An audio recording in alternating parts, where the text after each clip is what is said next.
Okay. Hi, welcome to Props 101. My name is Braden Decker. I am a professional prop artisan. Um, I have been doing props for about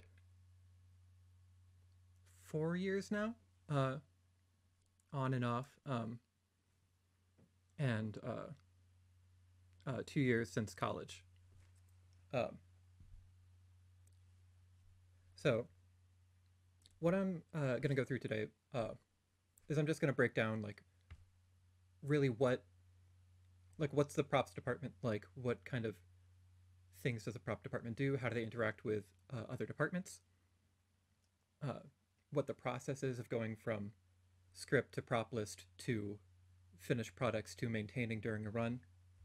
Um, I'm going to talk about a couple skills to build if you're interested in getting into props, a couple tools to put in your toolkit, um, things to just like learn about, uh, give you a couple resources if you need to connect with other prop artisans, other prop people of the world. Uh, my first my first introduction to props was uh, working at the Sharon Playhouse in 2016. It was a summer stock theater, and I was a scenic construction intern at the time. Um, if you've never worked in a summer stock theater, uh, they're usually like pretty low budget, very low staff, not a lot of uh, not a lot of manpower in each department. So what ends up happening is a lot of people do a lot of different jobs for other departments that they normally don't do, and things that aren't technically in their job descriptions. Uh, and the props department at this theater this year was a little tumultuous. Um, we had just gotten a new prop master halfway through the season, uh, and she needed some assistance from a couple of the other departments just for taking care of like a sheer number um, of props that needed to be done in a short amount of time. Uh, and the some of the things I was tasked with were distressing props, which was uh, very fun. She just handed me like a couple of like hand props and bags and things, and just, hey, can you just like go into the parking lot and just like drop these things in a puddle and just like beat them up and just scuff them up. Just think about like where these things would wear down in real life and just kind of wear them down how they would in real life over time, like scuff up the bottom, like wear down the handles a bit, like so it looks like it has been in use. Um, and that was the first time that I had done props for a show that, and it clicked for me that like, oh, this is so much like little details that I didn't think about before, that like it's not even just like things for the audience to see because they're not necessarily going to pick up on these little details, but like things for the actors as well to help build the world for them and like help like fill in and uh, um, inform their character about like where they've been, what they've been doing, uh, the state of their character, what uh, like if they have new things, like if they're well off, if like they're using like an antique rundown prop, something like a like with the thing I was working on was a carpet bag. If you've been like on the run or something and like your all of your props are just like worn down, ripped, torn, covered in mud, covered in paint.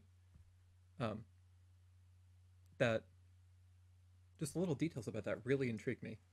Uh, and that was only like really like a couple days of a side project, just helping out there. Um, but my first like position on a show working in props was that fall at SUNY New Paltz, working on the play Mad Forest. That was the first time I was the prop master of something, uh, and that was a lot jumping into that from not really having any prop experience before. Really, what I had done prior to that was uh, carpentry and scenic painting, which if you're getting into props, is that's actually a pretty good basis uh, of skills to build if you're going to transfer into props.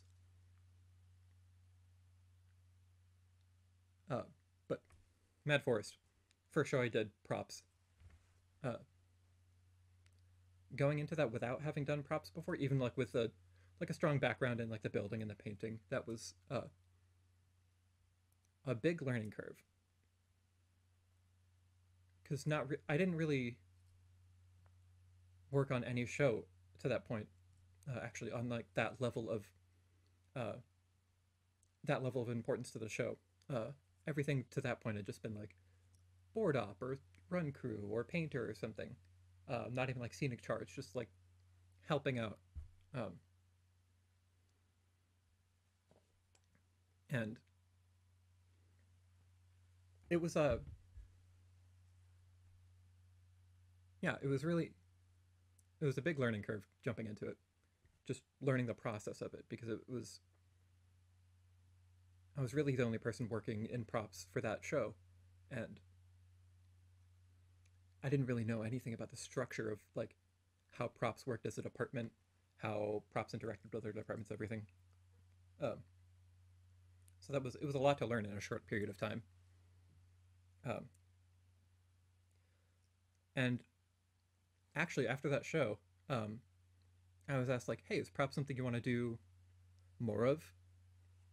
And I was like, "I don't know. That was okay. I didn't feel very strongly about that at all." Um, and it took a couple more semesters in school before I realized like, oh no, actually this is really fun. Can I do more of this? Uh, in school, I jumped around between departments a lot. I worked heavily in the sound department. I worked a little bit in electrics, a little bit in paint. Uh, I had taken all the different uh, classes, like something in each department, which was in the SUNY New Paltz BA program. Being a BA program, you're expected to learn about as many different departments as you can. And I was actively learning about um, as many different departments as I could because I really didn't know what I wanted to do. Uh, and after circling around props for a period of time, I kind of came onto it with just the idea that this this is kind of like the thing between the departments. Props encompasses just little bits of all of the other departments and kind of is a glue between them. Things that aren't quite paint, things that aren't quite sets, things that aren't quite costumes, things that uh, need like sound and electricity, but aren't necessarily things that sound and electrics would do. It uh, really is something where you can do a little bit of anything, and that really appealed to me uh, because I was jumping around between departments. It uh, uh, it was something that allowed me to do what I wanted to do, which was everything. And uh, professional experience going from school, I did a prop internship at the St. Michael's Playhouse in 2017. In 2018, I was the prop master at Jean's Playhouse in Lincoln, New Hampshire. Um, and then following that, uh, I jumped into um, a stage carpentry apprenticeship, trying to expand like what my skill set was at that point, trying to do something a little different than just props because I wasn't seeing like a lot of job postings at the time, so I wanted to kind of cover my bases. So I jumped into a stage carpentry apprenticeship, and stage carpentry, uh,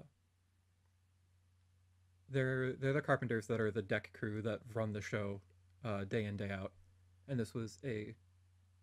uh, this was at Goodspeed Musicals in East Haddam, Connecticut. This is a their Tony-winning theater, big regional theater, big destination um, for regional theater. So I worked on, I think, nearly 300 performances last year in 2019 as a stage carpentry apprenticeship, um, and just doing run crew every day. Uh, and that was a big informative experience, going from college where your runs are, or college or like summer stock where your runs are like maybe 2, maybe 3 weeks, 4 weeks if like it's a really strong run, like if it's like a really big planned thing. Um, but going from that to working on a show for 3 months at a time, it was just such a big jump. And watching the same show every day for 100 performances each is such a weird experience, going from just college theater where you're uh, really just like a couple times and then it's done. It's really interesting. But um, I picked up a lot about props working at Goodspeed, because the scenic carpentry team and the props run crew team work a lot hand in hand, sometimes helping on each other's projects. I would also handle props during the shows. It looks like, hmm. It looks like my mic is cutting out on my end. I'm gonna keep an eye on that and see what happens. I'm just gonna hold my mic closer to my face. So, going day in and day out for working on a show every day, that was working with scenic, working with props. It was a big learning experience, just knowing how a show gets done after it's been after it's opened. And just like, so the difference here is you show up to your call every day, like 2, sometimes 3 hours beforehand. You set the stage, get everything where it needs to be, all the props are set, all the set pieces are set. And then you also do like maintenance on things. You need to sweep the stage, you need to fix anything that happened like the performance before that. Like anything that needs like a little bit of gaff on it, a little paint touch up, something that needs to be like replaced totally overnight. There are things that you would do between shows. And sometimes that's the people that are running the show. Sometimes they send it back to the actual like prop shop or the scenic shop to take care of quickly when it's kind of a bigger project. But following my stage carpentry apprenticeship, I was hired back at Goodspeed the next year, starting in March, as a prop artisan, which was a huge step for me, going from the stage carpentry apprenticeship to prop artisan at like this big regional theater. And unfortunately, COVID happened like a month into the job. So that's hopefully things will work out. Hopefully the theaters can open as planned next year. Hopefully we can go back to that, and hopefully I can go back and start on this prop artisan job for real. And that's not like I didn't do a couple of projects before, like this, before the theater shut down. As you know, I would love to have done the whole season. But let's jump into like props themselves, not just like my experience.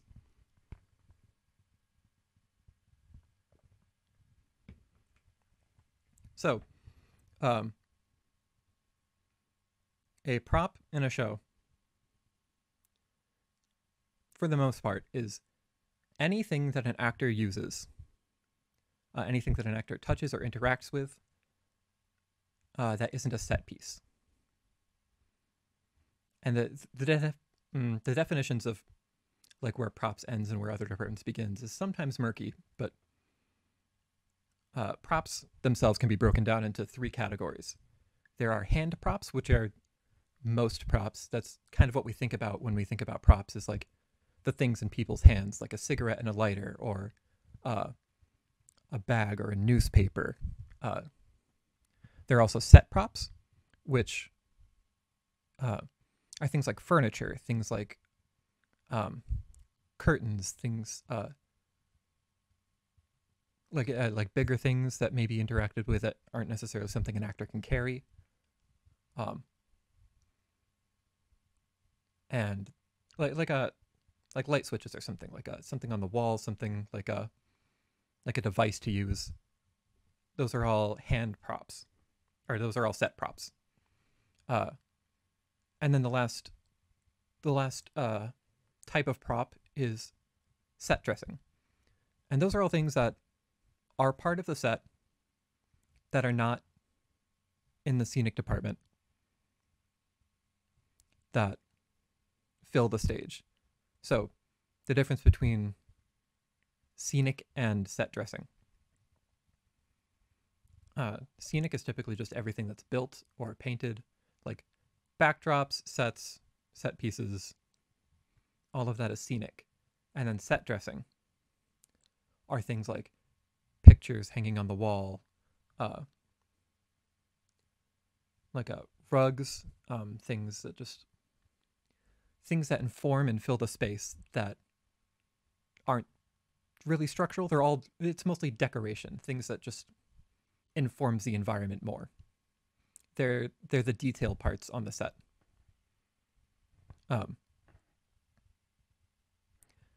And props is technically part of the scenic department. Typically, in some places it's kind of set up as its own full department, but a lot of cases it's set generally under the scenic umbrella, where it's carpentry, paint, and props kind of like in the same department. So a prop shop, like the full ideal structure of a prop shop. There's like the production manager, technical director, and then the prop manager, the prop master, the props mistress, like whoever the prop head is.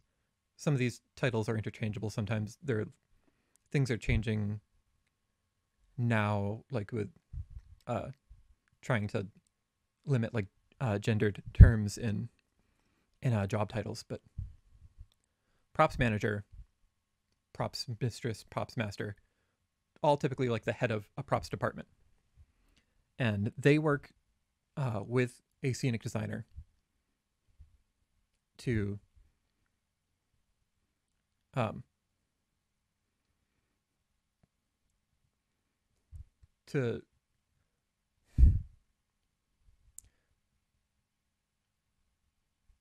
what am I trying to say?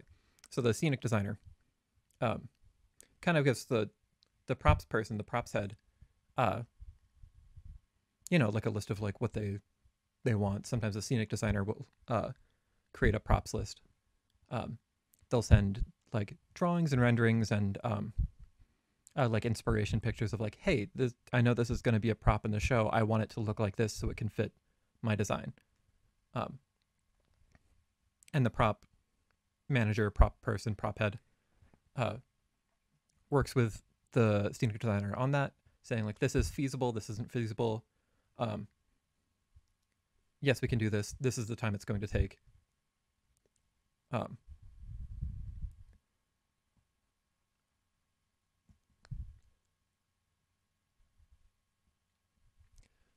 The props head in charge of the props department is kind of like the technical director is to like a scene shop. So they're handling not necessarily design elements, maybe informing a little bit of it, but really taking care of just the tangible physical things that need to be done. So under the props head would be maybe a prop or a master props artisan who would handle like the most detailed, extreme, difficult builds. Under that would be other prop artisans, just anybody making things, anybody sourcing things. And and prop buyers who just specifically, buy props, rent props, taking care of like financial things with that. I'll get to this point later, but uh, the prop motto is beg, borrow, and build. We're not necessarily always the most well-funded department and the most well equipped departments, so we need to do a lot of things that are just kind of um, I don't want to say desperate. We need to do things that are uh,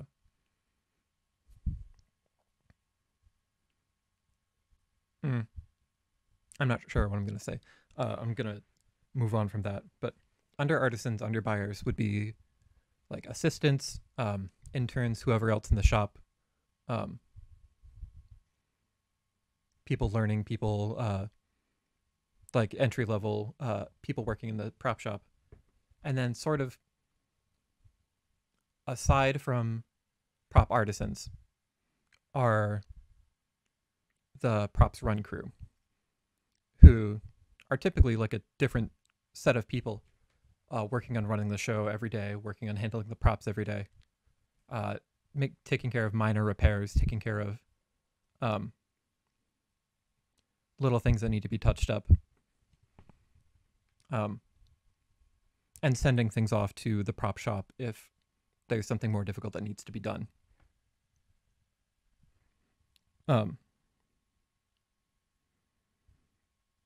So the prop process starts with a prop list.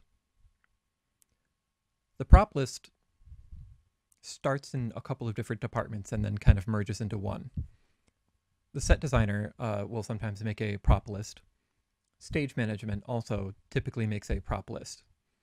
And then the props department will also make their own prop list. And then like as people start coming together, those lists get compared, things get cut, things get added through the rehearsal process. So there's a lot of communication between departments about what happens in props. A little bit of anecdote here. Sometimes other departments want to add props, and that's like totally fine. Like lights need something to happen. They want like a person having a lantern or something, like an example like that. But some cases props kind of get kicked around between departments a bit of like who's doing what, and sometimes the line gets blurred of like who can request props. So it's good to have one working props list that's agreed upon between scenic, stage management, and the props themselves. Otherwise, it just gets really, really confusing, messy. People are expecting different things to be different places. People are expecting things that aren't going to get built or provided. Everyone needs to be working with the same list is the point of that. So props, in my experience, more than working with scenic, props works really more with stage management, because stage management will make a lot of the prop ads during the rehearsal process of what actors need, what actors request, what they find out is important to have on them. And there's a lot of emails back and forth between props and stage management. Then props and scenic, props and paint will also work on some of the same projects. Like if there's a particularly big prop that needs to get built, sometimes that's passed off onto scenic to do a lot of the big work there. Or if there's something in props that needs a lot of like delicate painting, if there isn't a prop painter on hand, they'll send it off to the paint shop to be taken care of.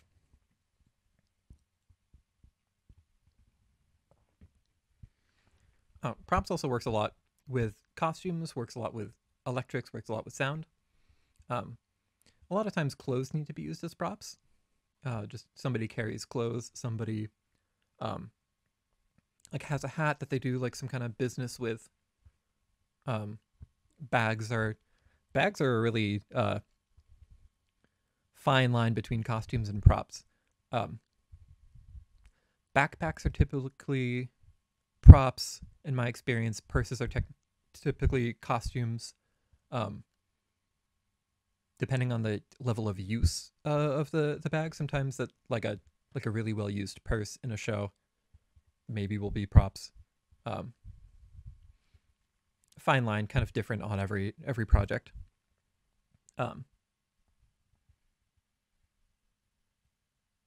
And sound and electrics.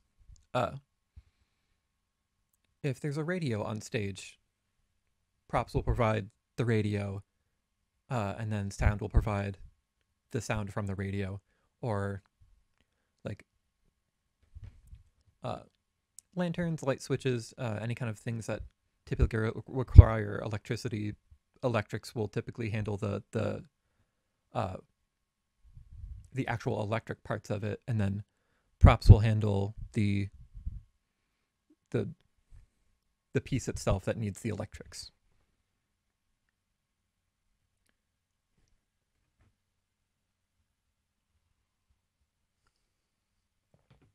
So, beg, borrow, and build. The prop person motto.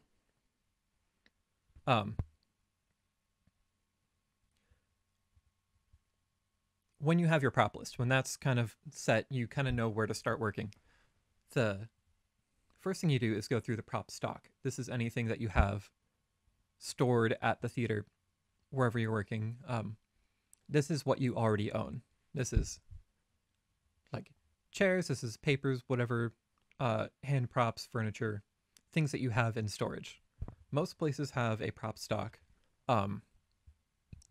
Some is much smaller than others, some is much, much bigger than others. But most places have a prop stock to start with. Just like a couple basic things, like chairs, whatever. And they get...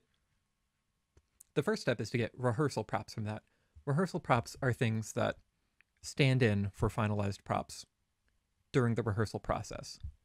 So, like, we know what, like, dining room chairs are going to look like when the show is running.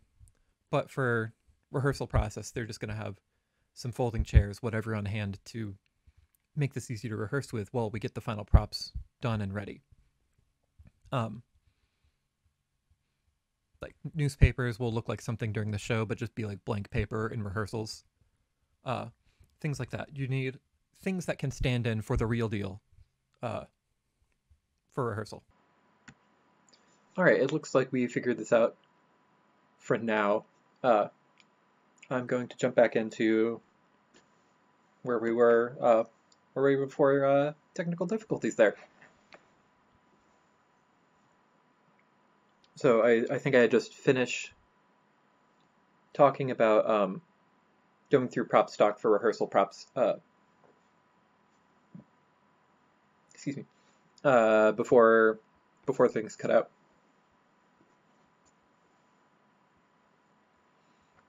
So after getting rehearsal props, then you start trying to piece together like what we already have for the final props, for the show props.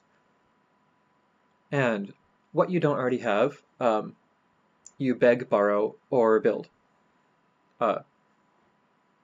So a lot of cases, there's a great network between theaters, between prop suppliers, of borrowing and exchanging things between different theaters' prop stocks for shows. Sometimes this is done as like a favor, like we'll give you this jukebox for your show, and then we're doing this next month if you could give us this that I know that you have in your stock. There's a lot of trading, a lot of bartering, a lot of trust between different theaters for prop sourcing. and that's borrowing. The other thing is begging. Some things are so specific that either will come from like not a prop shop, like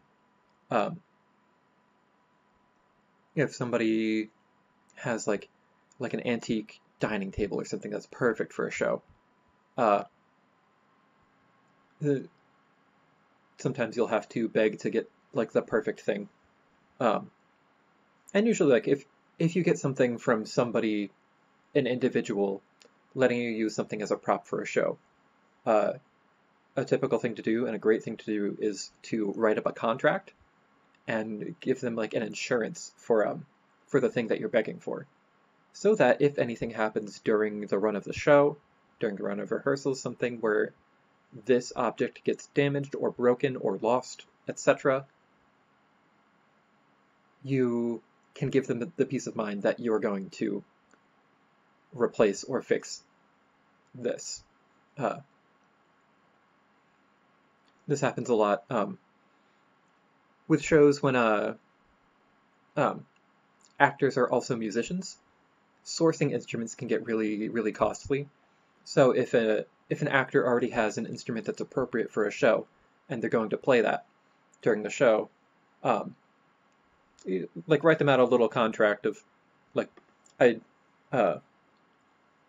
this is like roughly the value of your instrument.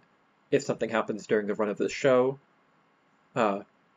we will replace it for you. We'll pay you out for this instrument, etc.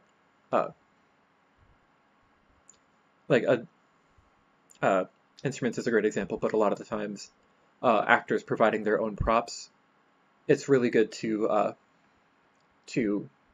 write a contract with them, saying that you're going to replace it, and also if they have any stipulations about your use for it, like, you can borrow this, but please don't paint it. Please don't like attach anything to it. This needs to stay perfectly intact, or any kind of stipulation like that. Reach an agreement. Like everybody needs to be on the same page for these things. And that's begging. And then sometimes also like you beg other theaters for their props that they're not really willing to let you borrow or barter for. Then there's buying, which is not, I guess, beg, borrow, build, buy is the full thing. This is not something that I have too much experience with, working in colleges and working in summer stock theaters where the budgets are like less than $200 for the entire show. If you have the funds to do it, buying props is great and easy, quick. You can find the perfect thing that you need in most places, like eBay, or like if you like antique furniture stores are great. Buying when it's an option, because sometimes it's really not. Buying is great. Easy solution to prop things. The last thing, which is the majority of the work, is building, which is also my favorite part of this. All the crafting, the invention, the figuring out these little intricacies of like devices and things that need to work on stage. The building is the best part. This is anything that needs to be custom made for the show, and that's either things that you can't beg, borrow, or buy. So this ends up being a lot of paper props. This ends up being a lot of like antique labels on products, special furniture pieces, in if the show calls for it. Any kind of like contraption. Those are always fun, like something that needs to do something on stage. There's a lot of ingenuity and a lot of invention that happens with the building of props, and that's really what draws me to it.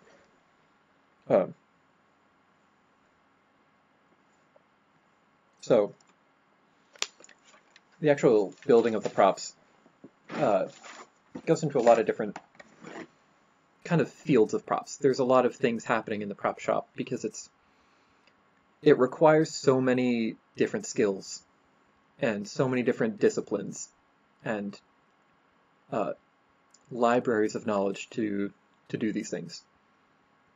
So there's a big pressure among young prop artisans, young prop people, to do everything. And in a lot of cases, you are required to do everything. If you're in a small department at like a summer stock theater or a college, sometimes you're really the only person working on that show in props. So you do have to kind of cover all of the bases. Okay, take 3. All right, I'm not sure what happened there. That one, I think my computer just froze and booted me off the stream. Okay, jumping back into this, we'll try to finish up quick. There isn't too much left to cover. The different prop departments. There's a pressure for young people to kind of do everything. Sometimes you need to do everything, but as you get further and further up, the best thing to do is to delegate to people who know more than you in different areas. You kind of figure out what you're really good at. You figure out your specialties, and you can kind of focus on those as you go up. What I was hired on to do at Goodspeed for prop artisanship, I was hired for my experience in paper props and digital, creating digital things, digital files, and working in Photoshop, making posters, things like that, typography, little, any kind of like things that need to be printed, etc. That was one of the things that I was hired for. Other specialties of mine personally are I'm great at prop food, which is a big thing. And with my background in carpentry and painting, wood building, furniture, and prop painting kind of fall into my specialties. But there's so many different things that need to be done when like doing a prop build. There's painting and there's like carpentry building. Sometimes like a little metal work is involved. Upholstery is a really, really big thing. Furniture really, really informs a show. And having the right furniture is immaculate. So a lot of times they'll have to upholster or reupholster furniture to make it look perfect for the show. So picking up upholstery is really great. There's a lot of casting and molding when you're making lots of things, or making things that need to be like rubber, or things that need to be easily replaced, that are like some examples here. If you're making some like special like wall molding or something. Actually, I have something right here.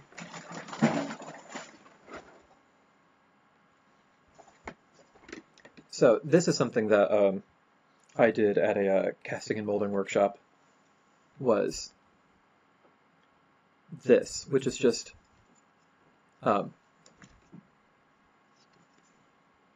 it's just this this cast little like wall decoration, something to like put along like the trim or like molding of different set pieces to make it look very fancy. But this is something that was done in like a rubber mold and then filled with like a quick casting like resin epoxy something.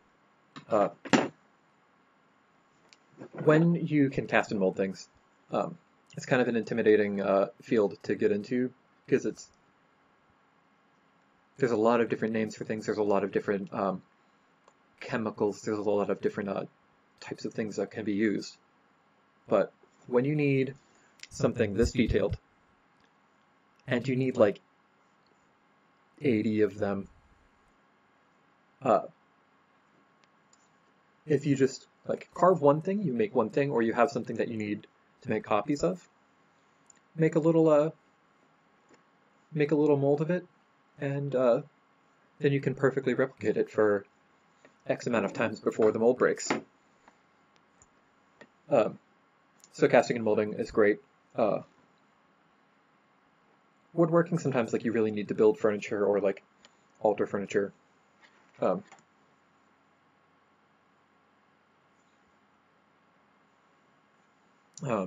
If you're a specialist in like a prop like dramaturgy, like knowing like these are the types of cups that would be used in this kind of social gathering. This furniture is period. These drapes would not be appropriate for this time, etc. Kind of having like the prop historian is really really great to have on hand. Otherwise, you're doing a lot of research yourself. But that's just like a couple of different prop disciplines.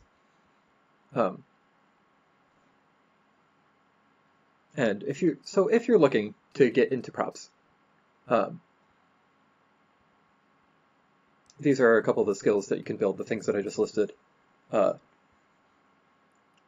Getting good at painting, getting good at woodworking, carpentry, learn sewing, that's so important.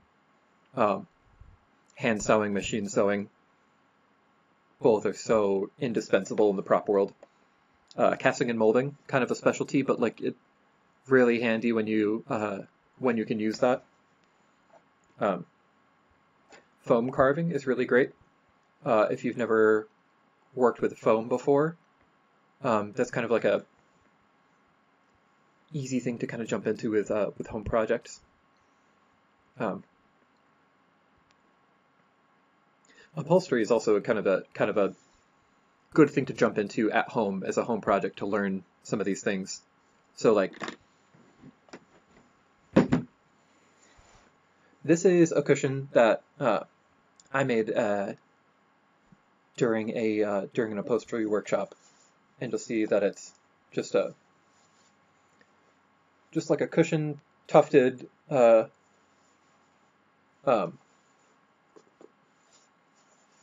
just seat. This was more for a project than for like practical use, but now my cat uses it, which is why it's covered in hair and puke. But little things you can do, like you can reupholster a chair in your home. You can buy foam for really cheap and like carve something out of it, like hard like spray foam is really great for like cosplay projects. Sewing, make like little dolls, mend your clothes, fix your clothes, make clothes. The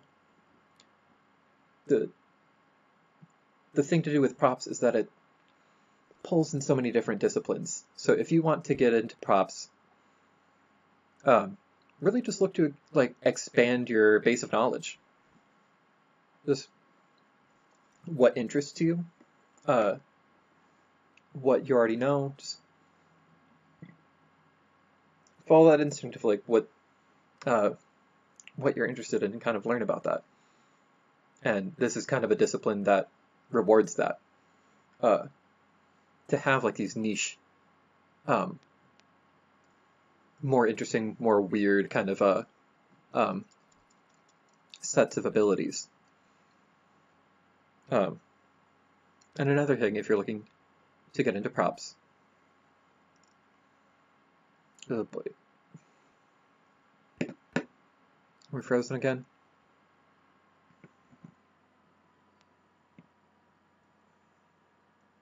Are we still here? Okay, great. All right, it didn't boot me that time. Okay. Finishing up here quick. aside from just like these skills to build if you're looking to get into props, a couple of resources if you're really interested in doing this. The internet is fantastic for this. There's the Society for Prop Artisans and Managers, SPAM. They have a Facebook group. They have a web page. They have their own Facebook like page. Prop Summit is also another good group on Facebook. Just these are places where you can go and ask like, hey, has anybody built this thing? What solution did you use? Or does anybody have this that I could borrow? The internet just makes this so much faster, so easier. I can't imagine doing this before the digital age. But those are good like internet resources to start. If you're looking for like some video things, Adam Savage, his tested builds. Adam Savage of Mythbusters used to be a prop person before he got into television, before he got into movies, doing special effects. He was a theatrical prop person, and looking at his shop, looking at his builds are great places to start of like, this is the process of a project. Building start to finish, these are the steps along the way. His stuff is great. It's a great inspiration for your own home builds if you can do things in your home.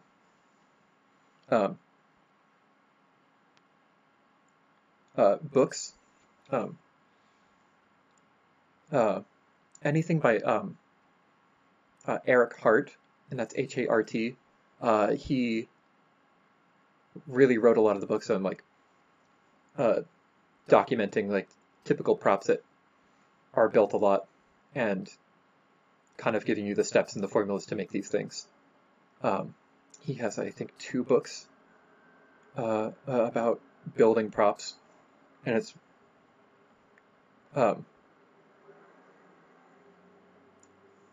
the names are escaping me. I don't currently have a copy. But Eric Hart is the name. This was a book that was gifted to me by my prop mentor. The Property Director Handbook by Sandra Strawn. This is just like a quick little, like 136 pages, something short, of just a lot of the things that I covered today, but more in detail. If you really don't know much about technical theater and you're getting into it, technical theater for non-technical people is also a good place to start. And this kind of, not necessarily just props, but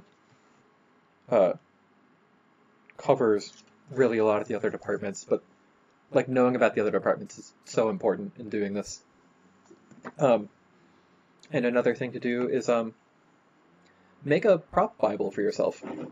So this was something that was started for me by my prop mentor, Jen Higgins. Let me just struggle here. This is just a binder that I have, and it's just full of just like information on furniture, information on like period glasses, any like a lot of like period information, like what's appropriate for the time period, what different like types of styles of furniture are called, which is so important because nobody who doesn't build furniture knows what these things are called. A lot of charts on like what sticks to what. That's also a big part of props is adhesives. Knowing like this chemical is going to stick these 2 other chemicals together.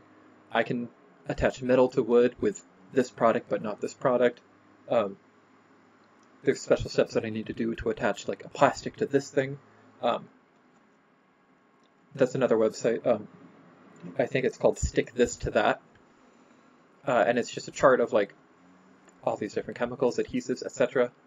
and the types of things that you can use to attach them.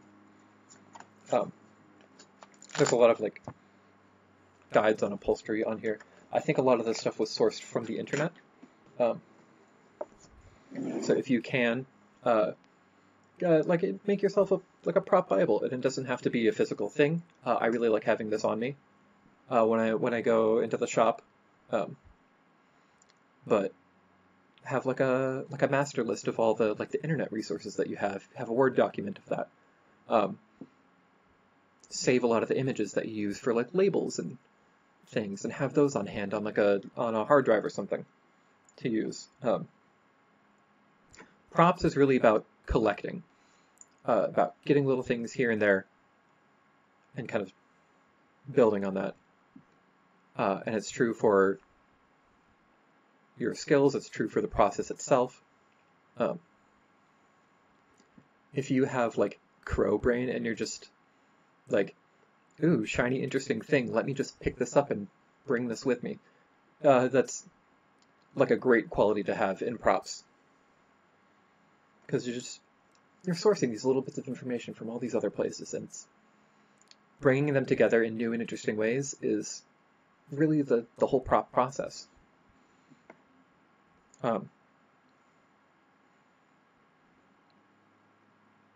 Backstage Handbook is another book to have. I'm just looking at my bookshelf over here. I didn't grab that one, but the Backstage Handbook, Technical Theater for Non-Technical People, the Properties Director's Handbook, any of the books on props by Eric Hart, Crowbrain, yeah. These are all good literature places to start. Textbooks. Internet resources, Spam, Prop Summit. Reddit is also really good. There's strong prop community on Reddit. There's a lot of things on YouTube.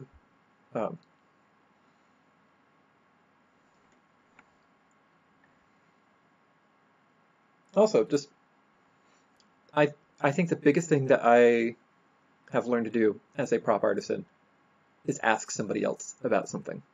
Ask somebody who knows about it.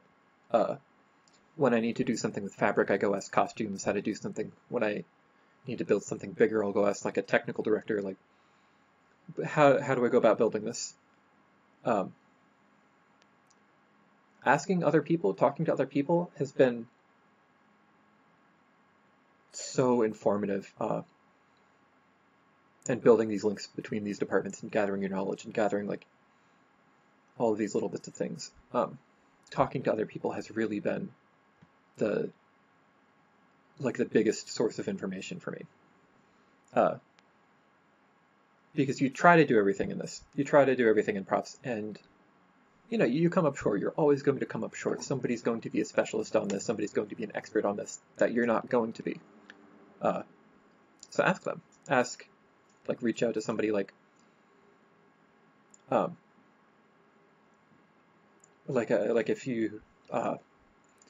if there was like a special prop that was built for a specific show, and this production of it did very well, shoot an email to the prop person for that show. Like, hey, how did you build this? Do you still have it? Can I take it? But if you see something successful, if you see somebody that knows how to do something, ask them about it. It's just so informative. The practical knowledge that you get from people that you don't get from books, it's so interesting. A couple of things to have in your toolkit. For props, for home builds, things that you need to do to practice, to learn a couple new skills. Just a typical toolkit of things, have a small saw, screwdrivers, hammer, wrenches, etc. Have a drill. You don't really need a impact driver for props. You're not needing something like that strong. Have a Dremel, a rotary tool, something like that is so versatile. It's great. Another weird thing to have.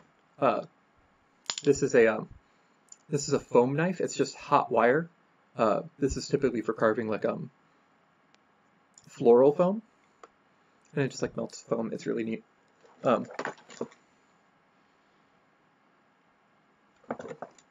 a lot of clamps. Get clamps if you're going to do some prop projects at home. You're going to be gluing a lot of things, and you just need to hold them together. I couldn't find any more of my prop-specific tools around here. Oh, upholstery supplies. Get an upholstery stapler. It's so much better than tacks or nails or something. It'll save you so much time. Yeah. If you are interested in learning more about props, if you have any specific questions for me, my name is Braden Decker. You can reach out to VTC, and they'll put you in contact with me.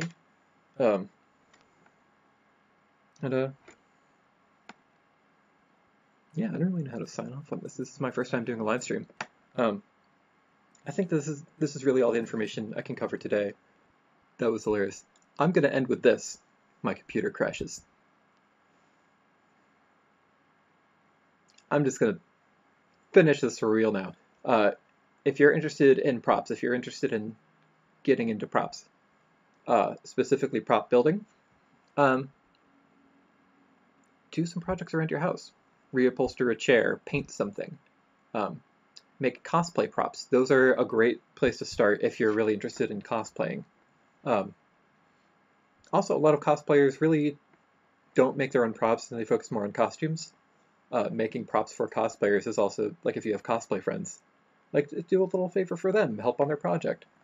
The best way to do these things is to learn about these things is to do them, and just practice. And the practical experience of this is getting your hands going on a project is so much more important than what you're going to be reading about.